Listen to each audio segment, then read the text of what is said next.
Whispers Beneath the Earth. Part 1. The Forgotten Place. Andriy never thought he would return to his childhood village. 10 years ago, he had left, escaping to the big city, leaving behind the eerie memories of his past. But now, after his grandfather's death, he was forced to come back.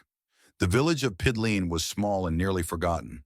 A dozen houses, an abandoned store, an overgrown central square. But its most infamous feature was the underground tunnels stretching beneath it. Once used as hiding places during wars, they had become mere folklore, barely mentioned anymore. Andriy stopped in front of his grandfather's old house. Everything was just as he remembered. The cracked walls, the creaky doors, the scent of dampness and aged wood. That evening, while sorting through his grandfather's belongings, he found an old notebook.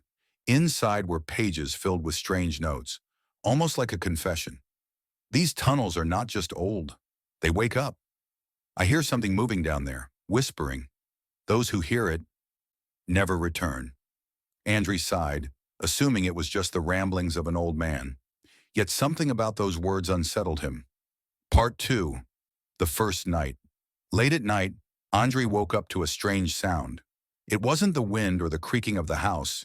It was whispering. It was coming from beneath the floor. His heart pounded. He remembered the notebook's warning. Grabbing a flashlight, he searched for the source of the sound. Near the stove, he noticed a strange hatch, one he didn't recall from childhood. Moving the old rug aside, he pulled it open. A dark hole led into an underground passage. Memories surfaced.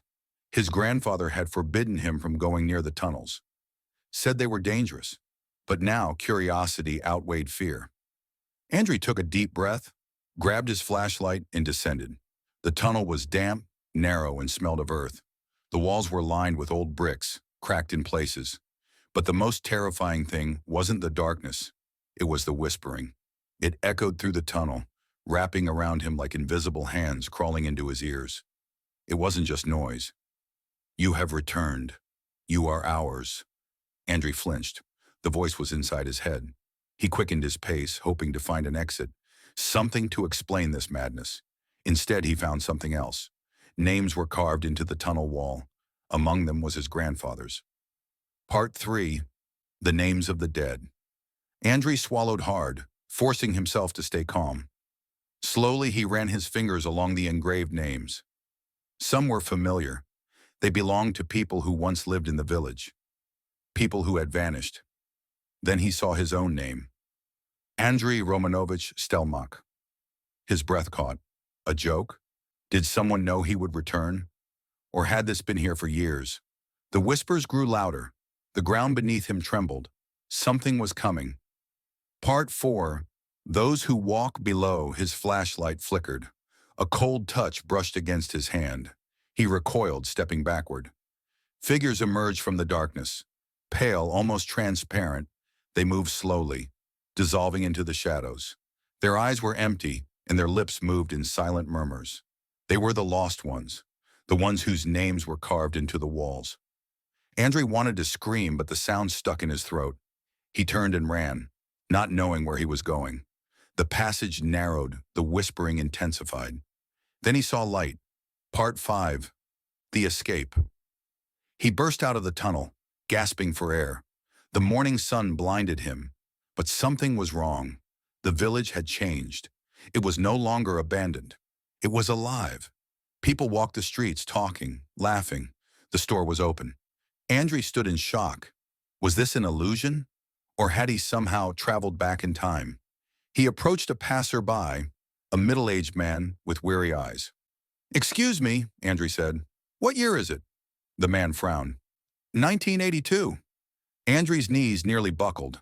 He looked around, searching for an explanation, anything to ground him in reality. Then he saw himself, a small boy, no older than 5, playing near his grandfather's house. Andriy opened his mouth, but before he could speak, the world blurred. The noise returned. The whispering dragged him back. Part 6. The Return. Andriy's eyes snapped open. He was lying on the floor of his grandfather's house next to the open hatch. His chest heaved. Sweat dripped down his face. The sun was shining through the window. It was morning. Was it a dream? A hallucination? He reached for his grandfather's notebook. On the last page, one he hadn't seen before, new words appeared, written in trembling handwriting. You returned, but not for long. They will take you. Andriy dropped the notebook. Then he heard the whispering again. From that moment he knew he would never escape.